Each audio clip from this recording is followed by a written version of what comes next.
Let's see how to disable comments on your Wix blog. So first we're going to go to the blog pages here in my blog.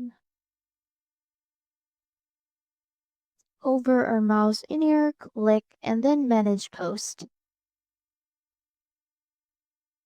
After that, we'll go here to the comments and then click more actions.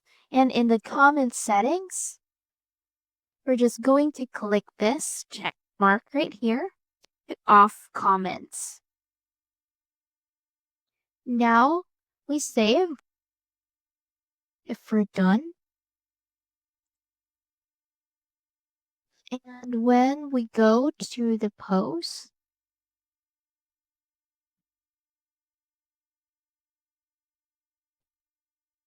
comments are usually down here, right here, but there's no comments available because we disable it.